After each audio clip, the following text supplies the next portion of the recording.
Hey, happy brew year, folks. Welcome back. So I haven't done a brewing video in quite some time. This is the new year. At least one of my goals for 2021 is to learn how to use a keg and a CO2 tank, and I also want to start brewing some beer. And yeah, I do know that I can use bottle conditioning or bottle carbonation to carbonate the mead or the beer. If I start to brew beer and braggots on a more frequent basis, using a keg and doing 5-gallon batches instead of bottling 1-gallon batches is really going to save me a lot of bottles and probably a lot of money in the long run. So today, my goal is to go purchase a CO2 tank, the regulator, 5-gallon corny keg, and I'm also going to need the lines and the tap.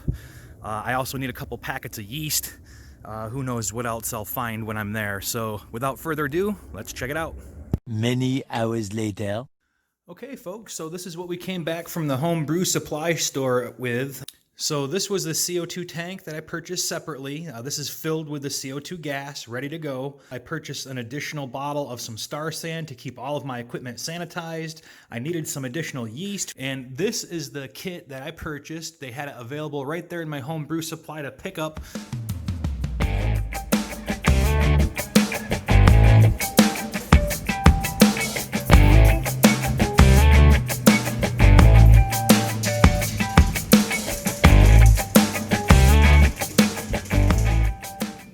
I'm going to go ahead and just take this out and show you.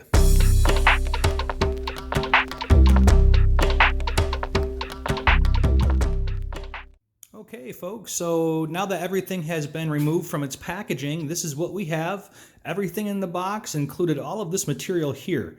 So we have a nice stainless steel 5-gallon keg.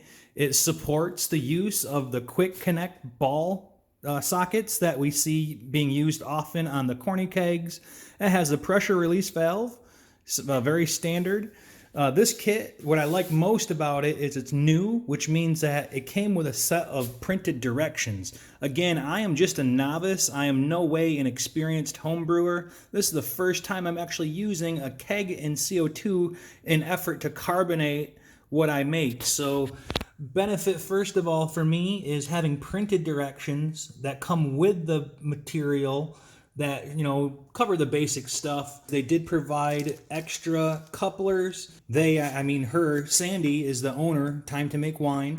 She did take the time to open the box and help me put the connectors on the ends of these hoses. They are stiff hoses. The trick was to boil water and hold the hose in the hot water for a few minutes to get those fittings in there. So that's the gas line.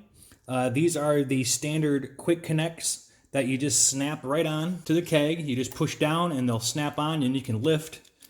You can lift up and push down.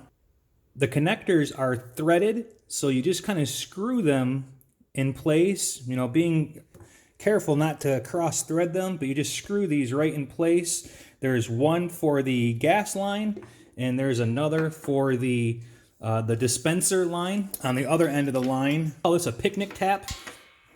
So I can just press that and that'll dispense the beer. So overall, it really is more simple than I had in my mind. From what I was told, I guess these Brewers Best Deluxe kegging kits are no longer manufactured for sale. Maybe they weren't making enough money on them. These are really nice, high quality, thick tubes. These are not like standard siphoning tubes. They're really thick. Yeah, these are plastic. This is just a, an easy, inexpensive tap. I know I can always upgrade to better taps in the future. I'm happy with this regulator. This regulator appears to be good quality. It's got nice stainless steel fitting on there. So I really can't be picky here for my first purchase. See you guys next time. I'll bring you back for another video of when I put the braggot together. It involves boiling grains and malt extracts and adding hops at different intervals during the boil. And then everything is cooled down and then put into a fermenting bucket to ferment. And then once the fermentation has been completed, it all gets siphoned into that 5-gallon keg, so I can then carbonate it and get it cold and drink it. So stay tuned.